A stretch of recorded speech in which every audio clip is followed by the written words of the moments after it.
በስመ አብ ወወልድ ወመንፈስ ቅዱስ አሐዱ አምላክ አመ ሰሉሱ ለመጋቢት በዛቲ ዕለት ኮነ ዕረፍቱ ለብፁዕ ወቅዱስ አባ ቆዝሞስ ሊቀ ጳጳሳት ዘሀገረ እስክንድርያ ዘውእቱ መልቆሙ ሊቃነ ጳጳሳት ሀምሳ ወሰመንቱ። አንድ አምላክ በሚሆን በአብ በወልድ በመንፈስ ቅዱስ ስም መጋቢት 3 በዚች ቀን በእስክንድርያ ተሾሙ ሊቃነ ጳጳሳት 58ኛ የሆነ የእስክንድርያ ሊቀ ጳጳስ ብፁዕ ወቅዱስ አባ ቆዝሞስ አረፈ። ይህ አባት እውነተኛ፣ ንጹሕ፣ የዋህ፣ ርኅራኄ የበዛ ቤተክርስቲያን መጻሕፍትና ትርጓሜያቸውን የሚያውቅ ነበር። እግዚአብሔር በወንጌላዊ ማርቆስ መንበር ላይ በሊቀ ጵጵስና ሹመት መረጠው። የግብፅ ንጉሥ መቅትር በነገሰ በ18 ዓመት ሊቀ ጳጳሳት ሆኖ ተሾመ። በተሾመም ጊዜ የክብር ባለቤት የጌታችን ኢየሱስ ክርስቶስን መንጋዎች በፈሪሃ እግዚአብሔር በጥበብ ጠበቃቸው። ለእርሱ ከሚገባ ከክብሩ ገንዘብ የሚተርፈውን ለጦም አዳሪዎች ይሰጣቸው ነበር። ደግሞም በቤተ ክርስቲያን ሕንፃ ማሰሪያ ያወጣ ነበር። መልካም ተጋድሎንም ባየ ጊዜ ሰይጣን ያለ ሐዘን አልተወውም። ነገር ግን የሚያዝንበትን ምክንያት በላዩ አመጣ። ይህም እንዲህ ሆነ። ጴጥሮስ የሚባል ጳጳስ ለኢትዮጵያ ሀገር ሹሞ ነበር። አባ ጴጥሮስም ወደ ኢትዮጵያ በደረሰ ጊዜ ጥቂት ዘመን በሰላም ኖረ። ከዚህ በኋላ የኢትዮጵያ ንጉሥ ታመመ። አባ ጴጥሮስንም ጠርቶ ሁለቱ ልጆቹን አቀረበ። ዘውዱንም ከራሱ ላይ አንስቶ ለአባ ጴጥሮስ ሰጠው። እነሆ እኔ ወደ ክብር ባለቤት ወደ ጌታ ኢየሱስ ክርስቶስ እሄዳለሁ። እነሆም ሁለት ልጆቼ በፊትህ ናቸው። አንተም ለመንግሥት የሚሻለውን አውቀህ ከሁለቱ አንዱን ከእኔ በኋላ አንግሥ አለው። ንጉሱም ካረፈ በኋላ ጳጳሱ፣ መኳንንቱና የጦር ሰራዊቱ አለቆችና የመንግስት ሰራዊት አለቆች ተማከሩ። እርስ በርሳቸውም ለመንግስት የሚሻል የሚያንሰው ነው ተባባሉ። ጳጳሱ አባ ጴጥሮስም ታናሹን የንጉሥ ልጅ ቀብቶ አነገሰው። በኢትዮጵያ መንግስት ዙፋን ላይም አስቀመጠው። ጥቂት ዘመንም በሰላም ኖረ። በዚያም ወራት ከሶርያ ሀገር በወጡ በሁለት መነኮሳት ልብ ሰይጣን አደረ። ከአባ እንጦንስ ገዳም እስከሚደርሱ ከቦታ ወደ ቦታ ይዞሩ ነበርና በዚያም በአባ እንጦንስ ገዳም ጥቂት ቀኖች ተቀመጡ። ስለ ስራቸውም ክፋት አባረሯቸው። ከዚህ በኋላ አንዱ ጳጳስ ሁለተኛውም ረዳት ሊሆን እርስ በርሳቸው ተስማሙ። ተነስተውም ወደ ኢትዮጵያ ደረሱ። የሐሰት ጽሑፍንም ጻፉ። ያ ጽሑፋቸውን እነርሱ ከእስክንድርያ ሊቀ ጳጳሳት ከአባ ቆዝሞስ ዘንድ ተሹመው እንደመጡ የሚገልጥ ነበር። በዚያ ጽሑፍም እኛ ያልሾምነውና ወደ እናንተ ያላክነው ራሱን ጳጳስ ያደረገ ስሙ ጴጥሮስ የተባለ ሰው ወደ እናንተ እንደመጣ ሰምተናል። እርሱ ሐሰተኛ ነው እንጂ እውነተኛ አይደለም። ይህን ጽሑፍ ይዞ የሚመጣው ግን ስሙ ሚናስ የሚባል ጳጳስ በእውነት እኛ የሾምነውና ወደ እናንተ የላክነው እውነተኛ ነው አሉ። ሁለተኛም እንዲህ ብለው ጻፉ። ጳጳሱ ጴጥሮስ ታላቁን ትቶ ታናሹን የንጉሥ ልጅ አነገሰው። ይህም የማይገባ ነው፣ አመፅ ነውና።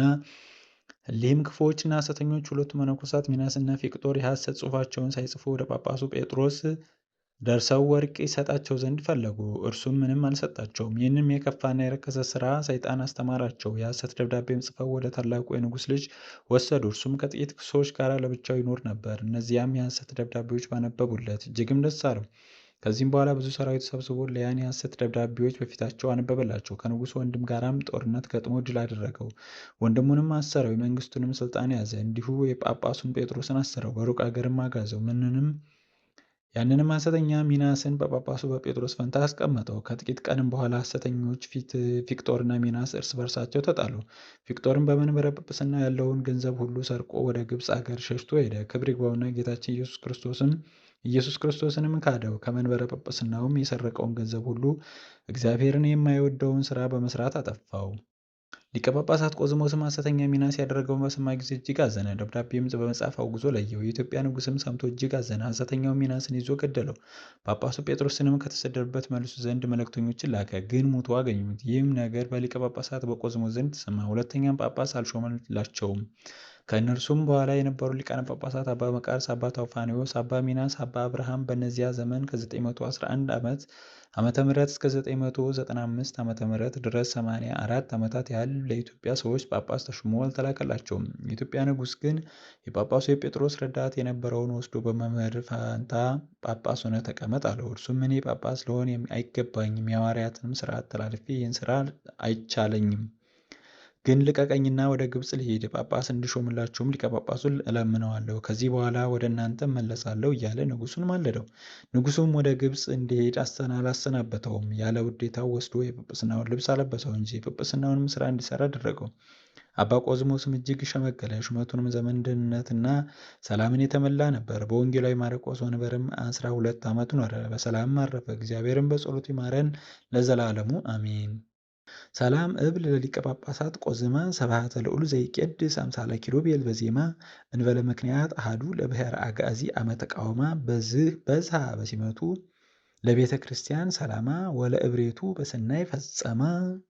በዚህች ዕለት በዚችም ቀን ከፍኒዎስ አገር የሆነ አባ በርፎኒዎስ አረፈ። በረከቱ ከእኛ ጋር ትኑር ለዘላለሙ አሚን።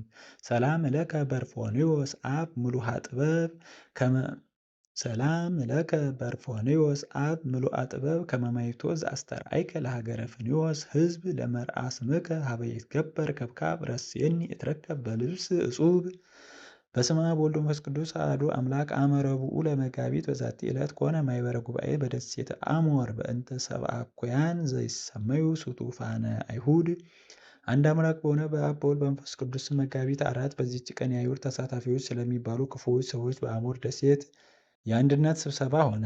ዘአቅረብኩ ማሕሌተ ዘኪርየ አእላፈ እምእለ ተጸምዱከ ዘልፈ ለእለ አነብብ ተወከፍ ዘንዴቴ መጽሐፈ እንተ ረሰይከ እግዚኦ ጸሪቀ መበለት ውኩፈ እምእለ አብኡ ወላን ዘተርፈ ነቢያት ቅዱሳን ወሐዋርያት ሰባክያን ሰማዕታት ወጻድቃን ደናግል አዲ ወመነኮሳት የራን ባርኩ ጉባኤ ዘቲ መካን እስከ አረጋዊ ልሂቅ ወምንዑስ ሕፃን ለዘጸሐፎ በክርታስ ወለዘ አጽሐፎ እንዘይደርስ ለዘአንበቦ ወለዘተርጎሞ በልሳን ሐዲስ ወለዘሰምዐ ቃሎ በእዝነ መንፈስ በጸሎተ እሙ ማርያም አራቂተ ኩሉ እምባይስ ህቡረ ይመሐረነ ኢየሱስ ክርስቶስ ወይፈኑ ለነ ጸጋ መንፈስ ቅዱስ አሜን። ይቆየን።